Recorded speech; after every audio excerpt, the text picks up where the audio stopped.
What's up, everybody? It is hashtag homeless day 17. 17 days of being tossed out into the street trying to figure things out.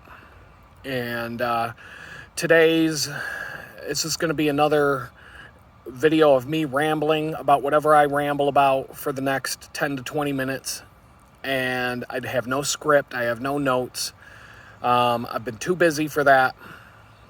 Today being Sunday, not having a lot of obligations, having a job on Tuesday to start, I decided to go and do what I said I was going to do yesterday and work on the photography store. So, if you want to support this channel and you're one of these people that are hitting me in the comments about where to donate money or that I should set up a PayPal or a GoFundMe or whatever, check out shop.litgood.com. Right now, you can buy one photograph. I officially have a store up and running. You can buy from me right now. $25 up to $2,000, depending on how much of a high roller you are and what you feel it would be suitable for your wall. Whether it's an 8x10 that you're going to frame for yourself, that you're spending $25 on plus shipping, or it's a 40 by 60 inch wall size print on a metal sheet of aluminum for $2,000. You know, you get what you pay for. Trust me, these things are crazy cool, the high end of this. But all of the photographs, whether it's on photographic paper and it's a small print or it's a large print, the quality is top notch that comes from this lab. I've used them in the past. I know what you're getting, and it's going to be good. You're going to be happy with it. I'm taking a break. I spent 5 hours this morning just to put one product on my store. Now, there was a lot of other work behind the scenes that went into that and the other 3 photographs that I'm going to list, setting up the store in the first place. There's always more work than you anticipate. And also having to deal with bugs in different pieces of software that I'm using. Bugs and issues that I ran into today that I probably wasted 2 hours of my life trying to figure out workarounds for. And at the end of the day, still not happy with the workarounds. And discovering more bugs as I try to work through the workarounds. So, I don't know if any of you can agree, but modern software that exists today is trash. It's just garbage. And there are a number of reasons for that. The main reason for it is instant gratification due to the internet being the main form of distribution for software. Companies figured out that the internet and downloadable products allow them to fix things on the fly. So if they fix a problem with a piece of software, they can push a release out today, a new version for you to download, and you can download the new update today and install it and hopefully fix the problem that you're having if it's a serious enough problem that they gave a crap about it in the first place. The problem with this method of distribution is that companies don't care. A number of years ago, Microsoft fired their entire product testing team, sent them packing home. We don't need testers anymore. A lot of other companies have gone the same route, and the reason why they don't need testers is because you are the tester now. You, the consumer, are the person who's testing their software products for them. These companies have realized that we can release whatever cobbled together piece of trash that's just good enough for you to give us money for. And if you find a problem with it, you now being the unpaid testing staff for our organization, then we will add to this pile called our technical backlog. And what that really means, it's a garbage can where your bug reports go into and they never get fixed, because companies are also competing against each other for your business, and marketing teams and salespeople have consistently come to the boardroom saying, we need new features. We need new features. We need to release new features. And so companies are constantly putting out new versions of their software with new features. Now AI is the big thing. So every piece of software that somebody's releasing has to have, it has to have AI. We have to put AI in there somewhere. Even if it doesn't make any sense for AI to be there in the first place, they're just shoving in some sort of AI because that's the new buzzword that everybody wants now. And they're not going to fix anything that's broken. So these particular bugs in this software that I was using today, typical situation, I did some Google searching to see if there is a solution for this problem or if there is a workaround or if there's just something that I'm not seeing that'll fix my problem. And what you find is companies have also gotten rid of support.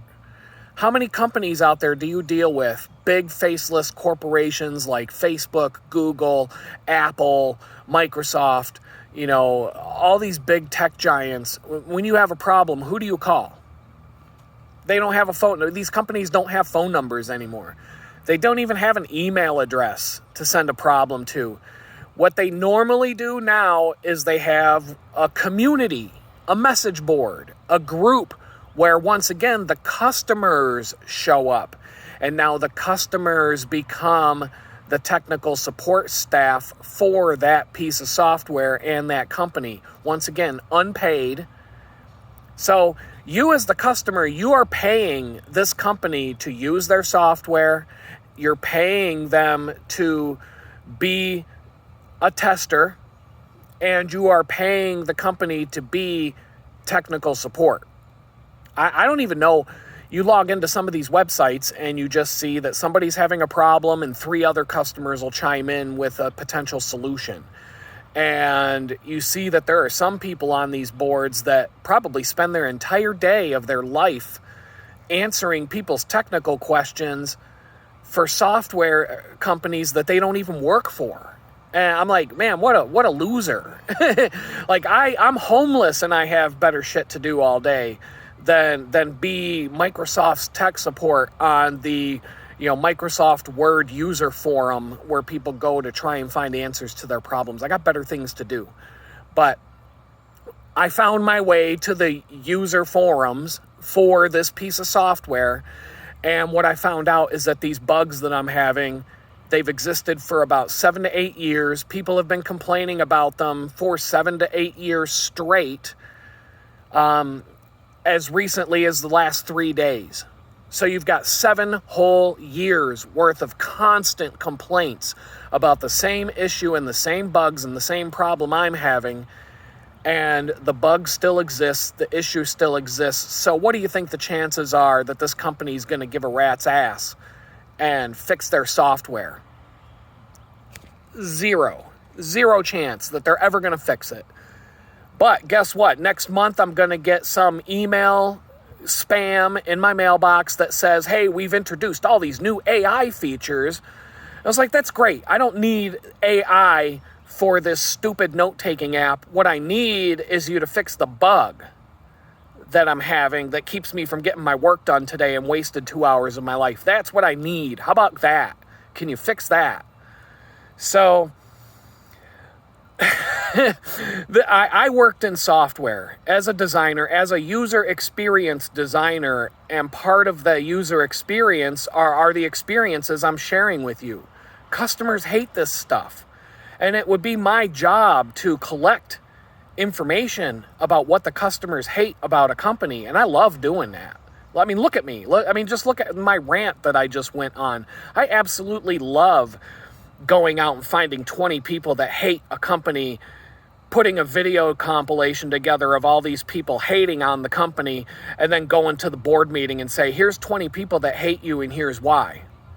And here's what we can do to fix it.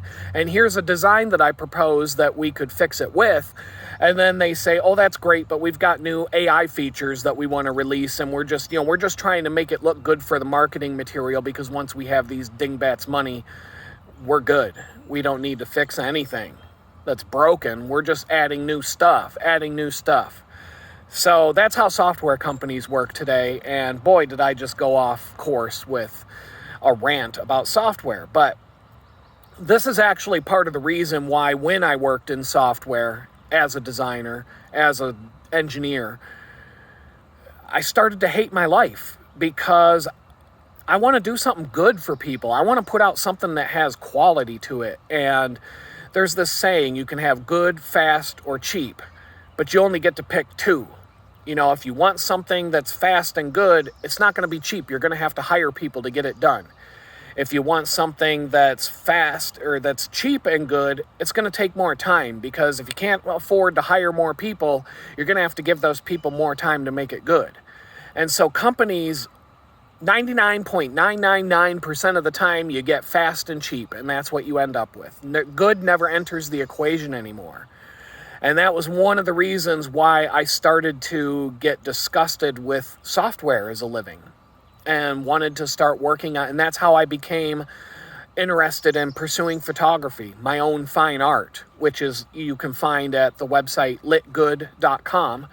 But the reason I started getting into this pretty heavily is because I can put quality into my work. I can take the time to make my photos look right. Do I have to cut corners sometimes? I had to sacrifice a few imperfections just to get a store up and running today, but I care about the quality of the product that you're getting. I care about the quality of the images that I'm selling. I truly do care about quality. And so this is the kind of business for me, because I can control the quality. I can control all of those aspects of this business that in the software world, you just have to throw up your hands and give up, because good really does not enter the equation anymore in modern software design. I mean, you see it all the time. I'm sure most of the software that you yourself use is buggy trash, and you hate it, and you can come up with a list of 50 things that you don't like about it. Maybe some is better than others. I'll concede that. There are some apps that I use that I have relatively few problems with, and some that are just so much of a disaster that I get sick to my stomach at the thought of even having to open up an app. So there's that. Software design, you can make a lot of money, but if you care about quality, just find something else to do with your life, because you're not going to find it by working in software. Let's see, we're getting a little bit of rain, so I'm going to wrap this up as quickly as I can. Is it coming down?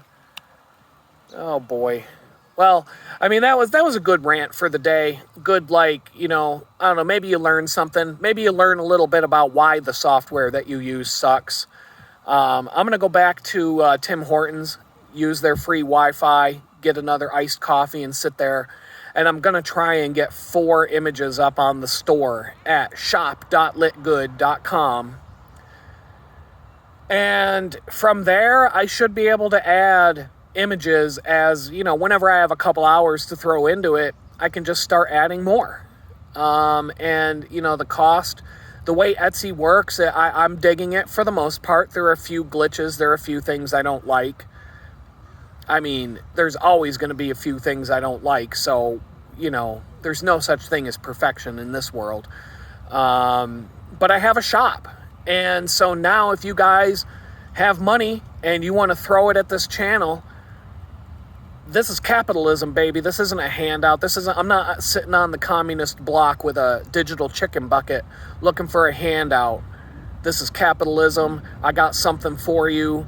You got what I want in your pockets, and that's money. And I got what you want for your wall. Some good wall decorations coming your way. So check it out, litgood.com, shop.litgood.com.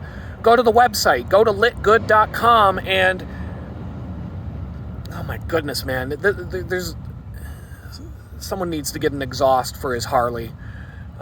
He's probably 3/4 of a mile away, and you're all listening to it right now. But I don't know, can you guys still hear me? I don't know if you can or not, but that's litgood.com. Check out all the photos up there. If you like something, send me a message. I'll throw it up on the store. It's pretty easy. Once I get into the flow, I can add 4 images at a time in the span of an afternoon. But today I spent 5 hours so far, and all I got was 1 photo for sale. So there's 3 more in the queue. They just need some work, and I'm sick and tired of listening to this dude rev his Harley, so I'm going to let you go, and I'll shout at you tomorrow. Peace.